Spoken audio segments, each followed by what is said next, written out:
Okey, Assalamualaikum warahmatullahi wabarakatuh dan selamat sejahtera kepada semua murid-murid cikgu ya. Cikgu harap kamu bersedia ya, tenangkan fikiran, tarik nafas. Hembus. Kalau nak minum dulu pun boleh ya, boleh minum dulu. Bismillahirrahmanirrahim. Alhamdulillah. Macam mana kita pada hari ini ya, di suasana pagi yang ceria ni, cikgu harap kamu semua dah makan, dah sarapan apa semua siap ya, perut pun dah kenyang, dah buncit.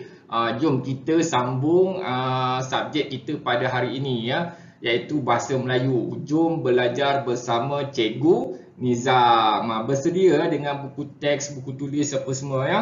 Ingat sediakan, jangan biar tak ada apa-apa ya. Hari ini kita akan buat karangan. Karangan apa tu? Rahsia dulu ya. Tapi dia ada dalam buku teks. Okey, jom kita teruskan. Sebelum kita mulakan, cikgu nak terangkan sedikitlah tentang karangan ya. Karangan ni dia ada dua, iaitu karangan berformat dan juga karangan tidak berformat. Karangan berformat ini dia mempunyai teknik khusus. Teknik khusus masa kita nak tulis tu. Manakala karangan tidak berformat ni dia tidak mempunyai teknik khusus. Boleh faham tak ya? Maksudnya kat sini karangan berformat ni dia ada teknik dia, seperti macam surat, surat rasmi kan, dia ada apa? Alamat dulu apa semua kan, betul tak? Lepas tu ada tanda tangan. Dia tak boleh diubah. Itulah format dia. Okey, boleh faham tak? Jelas? Macam tu juga dengan syarahan ya, yang berbahagia apa semua tu kan. Begitu juga dengan berita. Itu semuanya karangan berformat. Dia ada format dia sendiri ya. Karangan tidak berformat pula, dia karangan yang biasa lah ya, karangan biasa, sama ada karangan cerita ke, karangan biografi ke apa semua kan.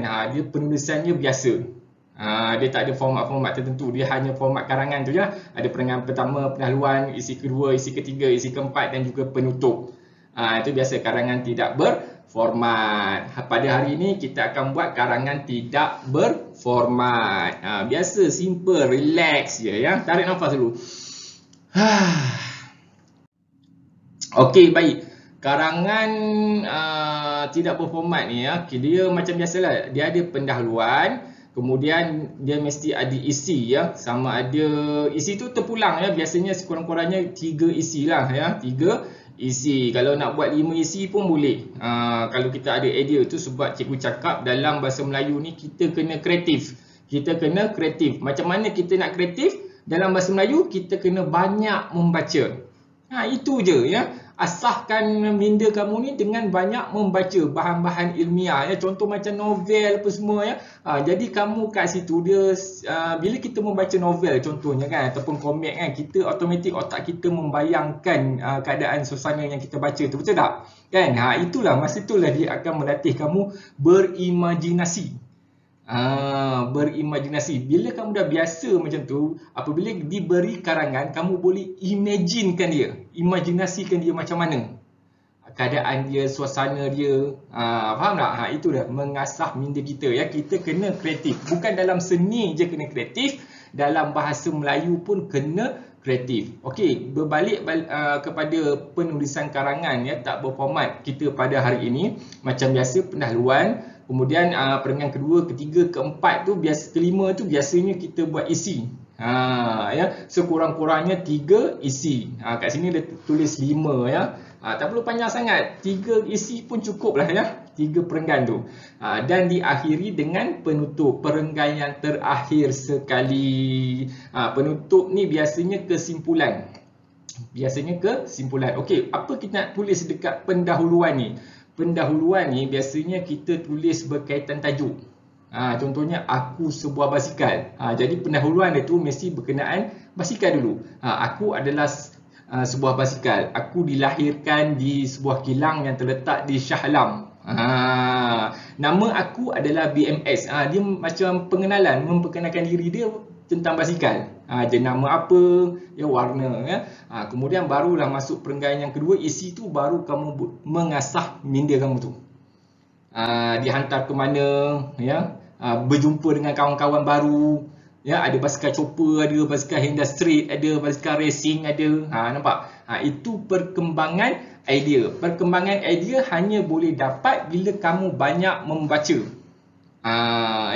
Masa tu cikgu tak bagi jawapan pun kamu dah tahu. Sebab apa? Sebab minda kamu dah biasa berimajinasi. Cikgu hanya bagi contoh dan cara serta jalan dia saja. Selebihnya adalah usaha kamu. Okey, jelas ya? Ini penulisan karangan ya. Dia mesti ada perenggan.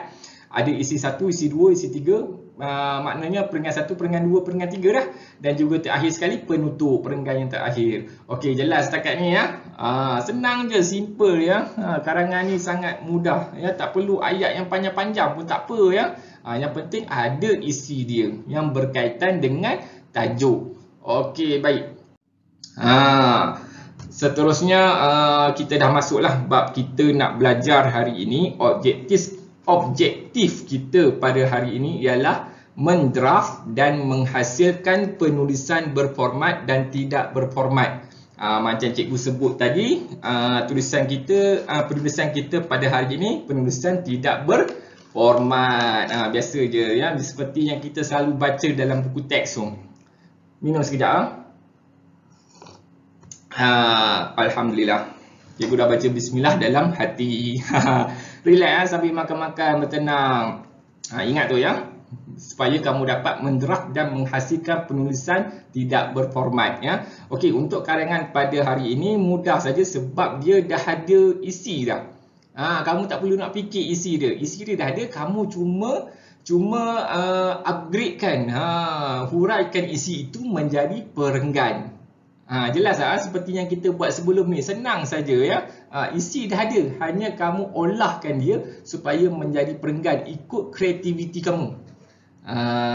Tak perlu terlalu panjang, tak perlu terlalu crowd apa semua ya. Simple, mudah dan boleh difahami oleh semua orang bila membacanya. Okey, jom kita tengok seterusnya. Tajuk karangan kita pada hari ini ialah pandangan ayah kabur. Pandangan dia kabur. Ada selaput mata ya, jadi dia kabur, tak nampak ya, buta. bukan cerita buta. Okey, murid-murid semua buka buku teks muka surat 68. 68. Buka sekarang. Siapa tak buka siap dia, cikgu rotan dia. Ya. Tajuk dia pandangan ayah kabur ya. Tahun 5 ya, untuk tahun 5 ya. Tulis draft dan bina karangan. Sebelum kita mulakan, cuba kita tengok dulu sekali imbas, semua sekali daripada mula sampai habis. Kita tengok bersama-sama, kita check ya. Okey. Pandangan ayah kabur ya. Kai Jun menceritakan panduan keselamatan pemanduan ayahnya ketika musim jerebu kepada Afifi dan Tinesh. Maksudnya kat sini Kai Jun tu bercerita kepada Afifi dan Tinesh tentang panduan keselamatan ayah dia. Maksudnya dia berceritakan tentang ayah dia ya. Panduan keselamatan pemanduan ayahnya. Nampak? Ya, ini maksudnya kita dah tahu dah. Cerita ini berkaitan dengan ayah Kai Jun. Itu yang kita kena tahu dulu ya. Siapa watak utama dia? Watak utamanya kat sini adalah ayah Kai Jun. Siapa nama ayah Kai Jun? Itu sebab kita kena tengok sekali imbas semua. Ada tak nama ayah Kai Jun? Cuba cek. Ada tak? Perenggan pertama, pendahuluan, perenggan kedua, perenggan ketiga, perenggan keempat, perenggan kelima. Perenggan kelima, ada tak nama ayah Kai Jun? Ada kat situ ya. Encik Tiong. Bukan burung tiung ya. Burung tiung lain ya. Cicik. Ini Encik Tiong ya. Alright, sekarang kita dah dapat watak utama dia, Encik Tiong. Okey, jelas ya, iaitu ayah Kai Jun. Okey, baik. Kemudian kita tengok perenggan yang pertama, pendahuluan ya. Cuaca jerebu sedang melanda negeri Melaka, semua pemandu dengan si berhati-hati ketika memandu. Okey, dah bla bla bla bla bla bla bla. Okey, kita tengok isi 1. ke tempat kerja, pandangan kabur, memasang lampu dan melihat dengan jelasnya. Kamu boleh tengok ya, siap ada gambar lagi, gambar kereta warna merah, suluh lampu. Kita tengok isi yang ketiga, menaikkan semua tingkap, memasang penyaman udara, mengekalkan fokus pemanduan. Nampak dengan gambar dia, ayah dia sedang pasang penyaman udara. Okey, kita tengok isi yang ketiga, menjarakkan kereta, memandu secara perlahan, dan akhir sekali mengelakkan perlanggaran. Tengok gambar tu ya. Gambar kereta biru dan kereta merah di belakang tu. Kereta merah itu adalah kereta ayah Kai Jun, iaitu Encik Leong. Dan yang terakhir sekali, penutup dia dah bagi siap-siap ya. Akhirnya Encik Tiong selamat tiba di tempat kerja. Amalan pemanduan berkhemah semasa musim jerebu dapat mengelakkan beliau daripada kemalangan. Okey, baik, kita dah tengok sekali imbas semua ni. Setakat ni kamu faham tak jalan cerita dia? Bila kamu dah tahu watak utama ya, kamu kena faham jalan cerita dia. Dia cerita berturutan satu persatu daripada sebelum pergi kerja, kemudian semasa pergi kerja, dan sehinggalah sampai ke tempat kerja ayah Encik Tiong tadi tu. Nampak jalan cerita dia ya, macam mana dia mengelakkan jerebu tu, macam mana dia memandu dengan berhati-hati, macam mana cara dia buat sehingga dia selamat sampai ke tempat kerja dia. Okey, jelas? Sekarang ni kita dah nampak dah dia punya bayangan ya, bayangan cerita tersebut. Okey, kita tengok satu persatu perenggan ya. Relax, bertenang ya. Okey, baik, kita tengok pendahuluan ya. Pendahuluan ni dia bukan bagi terus ya. Ni dia tak bagi terus. Kamu kena buat ayat kamu sendiri berdasarkan isi penting. Dia buat isi penting dah tu sebenarnya ya. Okey, kita tengok cuaca jerebu sedang melanda negeri Melaka. Semua pemandu dinasihati berhati-hati ketika memandu dan patuhi peraturan jalan raya. Okey, baik. Perenggan pertama tak perlu jarak 1 jari ya. Ingat ya, perenggan pertama tak perlu jarak 1 jari. Okey, kita tengok ini cikgu dah bagi siap-siap. Macam mana? Kamu tengok ya, tulisan yang warna merah tu, perkataan-perkataan yang warna merah tu perkataan yang cikgu tambah. Perkataan yang cikgu tambah supaya ayat itu menjadi ayat yang gramatis. Okey, kita tengok ya. Cuaca jerebu sedang melanda negeri Melaka. Okey, tengok negeri Melaka, N tu huruf kecil sepatutnya ya. N tu huruf kecil. Okey, semua pemandu dinasihati agar berhati-hati ketika memandu. Titik. Kalau tengok dekat atas tu tak ada titik. Dekat bawah kita mesti letak titik. Okey, kemudian kita sambung. Pemandu mestilah mematuhi peraturan jalan raya bagi mengelakkan sebarang kemalangan berlaku. Okey, kamu salin je balik ya. Untuk perenggan yang pertama ni cikgu dah bagi. Cikgu dah bagi. Cikgu akan bagi semua. Cuma ada perenggan seterusnya tu dia akan lebih isi tempat kosong. Isi tempat kosong ya. Tak apa, kita masih lagi melatih untuk menjadi kreatif dalam bahasa Melayu mengasah minda kamu ya. Banyak kamu baca, sebab bila banyak baca kita akan dapat banyak jenis kata ayat kita akan jumpa ya. Okey, perenggan yang pertama ya dah selesai. Salin je dalam buku. Okey, kita tengok perenggan seterusnya. Okey, baik. Perenggan yang kedua ya. Ke tempat kerja. Isi yang pertama lah. Isi yang pertama ya. Kemudian pandangan kabur, memasang lampu dan melihat dengan jelasnya. Okey, perenggan kedua, bila kita mula tulis mesti ada jarak 1 jari. Ingat tu ya. Perenggan kedua isi 1 tu tak perlu tulis. Ya, tak perlu tulis. Selepas tulis perenggan pertama tadi tu, ya, yang ni. Selepas tulis perenggan yang pertama, kemudian terus masuk perenggan yang kedua. Selang 1 baris, masuk perenggan yang kedua, jarak 1 jari. Okey, kita tengok ya. Perkataan yang kosong tu adalah isi pertama tu ya. Kamu kena isi tempat kosong ni. Jawapannya ada pada atas tu, isi satu tu. Tempat kerja, pandangan kabur, memasang lampu, melihat dengan jelasnya. Kita tengok. Pagi itu, tempat kosong, memandu kereta, tempat kosongnya. Keadaan cuaca yang masih berjerubu menyebabkan tempat kosong, beliau menjadi tempat kosong.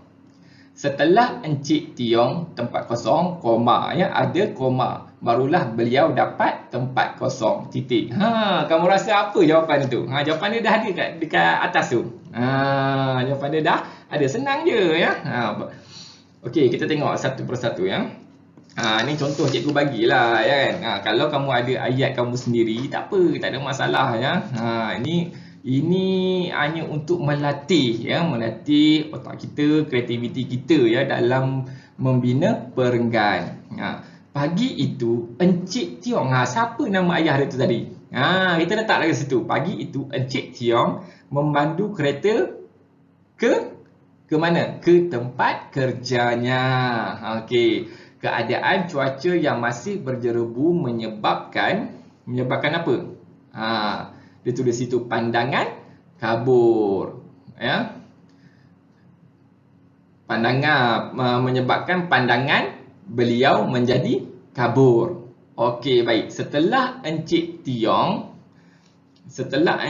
Tiong memasang lampu, nampak jawapan kat atas tu, memasang lampu, barulah beliau dapat melihat dengan jelasnya. Okey, selesailah perenggan yang kedua. Senang tak? Senang je, macam isi tempat kosong, relax, tenang, ya. Kamu hanya perlu salin semula dan gariskan jawapan itu, ya. Gariskan jawapan itu dengan jelas. Okey, baik, jom kita tengok perenggan ketiga, isi kedua. Okey. Perenggan ketiga, isi kedua, ya. Dia bagi isi penting kat situ. Menaikkan semua tingkap, memasang penyaman udara, mengekalkan fokus pemanduan. Okey, baik. Kita tengok perenggan ketiga, isi kedua ni, ya. Kat situ cikgu bagi, ya, selepas itu Encik Tiong tempat kosong, cermin tempat kosong keretanya.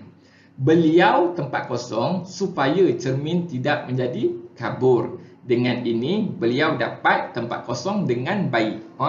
Selepas itu, ya, Encik Tiong, dia ada kat situ cermin. Apa dia? Menaikkan cermin. Menaikkan cermin apa? Menaikkan semua cermin tingkap keretanya. Cikgu ulang balik, ya. Selepas itu Encik Tiong menaikkan semua cermin tingkap keretanya. Okay, beliau apa? Memasang apa? Memasang penyaman udara supaya cermin tidak menjadi kabur. Dengan ini beliau dapat, ya, dapat mengekalkan fokus pemanduan dengan baik. Nampak? Selesailah perenggan yang ketiga, isi kedua. Setakat ni senang tak? Mudah tak? Senang, mudah, ya. Sambil minum kopi je, ya, boleh settle semua benda, ya. Kamu hanya salin balik saja. Okey, kita tengok perenggan yang keempat. Perenggan yang keempat, isi ketiga. Dekat situ dia tulis menjarakkan kereta, memandu secara perlahan, mengelakkan pelanggaran, ya. Okey, baik. Kat sini cikgu dah draftkan untuk kamu, ya. Kamu hanya isi tempat kosong. Apa jawapan dia? Dekat sini cikgu takkan bagi jawapan dia. Kamu kena cari sendiri. Senang, jawapan dia semua dah ada kat situ. Menjarakkan kereta, memandu secara perlahan, mengelakkan pelanggaran. Ya, kamu letakkan perkataan-perkataan tersebut dalam tempat kosong yang dah cikgu bagi tu. Baca betul-betul, fahamkan, baru kamu tulis jawapan kamu. Sebab ada setengah tu cikgu tambah perkataan di tengah-tengah jawapan dia tu. Jadi kamu kena baca bagi faham. Okey, jelas ya, kat sini cikgu bagi semasa dalam perjalanan Encik Tiong memandu sambil tempat kosong dengan kenderaan lain di hadapannya. Beliau juga tempat kosong bagi tempat kosong sebarang. Tempat kosong berlaku. Banyak gila tempat kosong ya. Letih ya macam ni. Nampak dia sedang, itu gambar tu dia bukan sedang berlumba ya.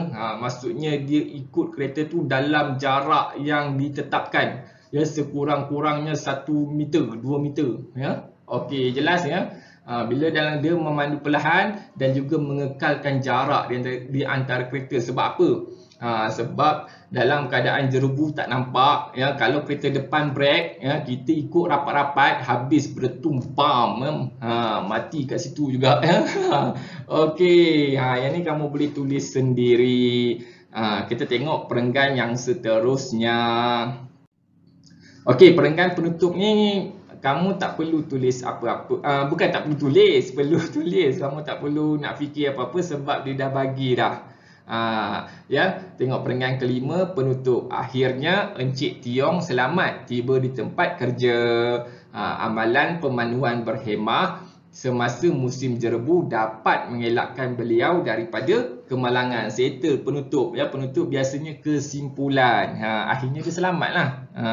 Dengan amalan keselamatan yang dia amalkan tu dapat menyelamatkan dia dari kemalangan. Settle dah cerita dia ya, cerita tentang ayah Kaiju. Macam mana kamu nak tulis dia tu? Kamu tulis macam ni nanti ya. Nampak? Bila kamu salin dalam buku tulis tu nanti, tulis dalam keadaan macam ni ya. Yang pasal dia tulis perenggan 3, perenggan 4 isi itu tak perlu tulis. Kamu terus buat karangan dia macam ni je. Macam ni lah format dia, karangan tidak berformat tadi itulah ya. Bentuk karangan tu. Bentuk karangan tidak berformat tu ya. Macam ni je semua ya. Perenggan pertama, perenggan kedua, perenggan ketiga, perenggan keempat dan perenggan ke-5. Kalau video ni laju, kamu boleh pause dan salin ya. Salin dan tulis jawapan dia ya. Cikgu dah bagi bayangan jawapan dia tadi tu. Kamu hanya salin, melainkan perenggan yang keempat tadi tu. Perenggan yang keempat tu kamu kena buat sendiri. Okey, right. Cikgu harap kamu dapat menyiapkan karangan cikgu ni ya. Mudah saja, simple sebab tahun 5 ni tak ada susah sangat ya. Yang penting kamu tahu macam mana cara nak tulis karangan. Perenggan pertama macam mana cara nak tulis, perenggan kedua, perenggan ketiga, perenggan keempat dan perenggan kelima ya. Ingat satu je ya, perenggan pertama tak perlu jarak 1 jari gitu ya. Perenggan seterusnya baru kamu letak jarak 1 jari. Kemudian setiap perenggan tu selang 1 baris. Sebab apa? Biar dia nampak kemas ya. Setiap perenggan tu ada kotak dia sendiri. Jelas ya, cikgu harap kamu jelas, faham dan boleh buat dengan baik ya. Cikgu ulang balik nasihat cikgu ya. Banyakkan membaca. Dalam bahasa Melayu ni, bahasa Inggeris tak kisahlah, dalam penulisan ni ya, benda-benda yang menulis ni ya, kalau kamu nak kreatif, kamu kena banyak membaca buku cerita, novel, majalah apa semua. Biasakan jumpa banyak perkataan, biasakan jumpa banyak jenis-jenis ayat. Kemudian biasakan jumpa banyak situasi ayat tu. Sama dia yang mendebarkan ke, menyedihkan ke, menakutkan ke. Ayat menakutkan macam mana, ayat menyedihkan macam mana, ayat mendebarkan macam mana ya. Nampak macam-macam pelbagai jenis ragam ayat ya. Banyakkan membaca ya. Macam cikgu sekolah dulu pun, cikgu sekolah cikgu pun banyak pesan pada cikgu dulu ya. Banyakkan membaca ya, pergi library banyak membaca, buka internet, Google apa semua ya. Sekarang kita dah ada teknologi. Dulu zaman cikgu susah ya, hanya harapkan pusat sumber sahaja ya. Sekarang ni teknologi dah depan mata saja ya. Kamu hanya rajin saja, perlu rajin saja ya. Jika kamu ada rajin untuk menuntut ilmu, insya-Allah ya, kamu pasti akan berjaya. Okey, itu saja. Cikgu harap kamu dapat menyiapkan tugasan cikgu ini ya. Kita jumpa lagi pada lain masa. Assalamualaikum warahmatullahi wabarakatuh. Adios.